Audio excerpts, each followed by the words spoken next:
It comes with the 2 jars. One is a 0.4 liter stainless steel with a fixed blade, and we have a 1.75 liter, and that comes with a fixed blade as well. And what we can do with the 1.75 liters is you can put in this top lid, make it into a smaller size. With this 0.4 liters, there is 2 polycarbonate jars.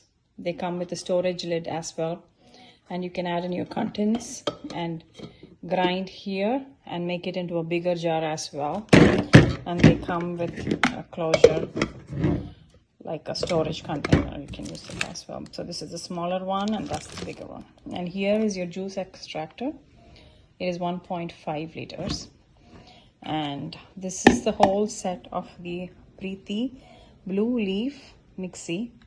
And this is some extra plates which comes for the juice extractor.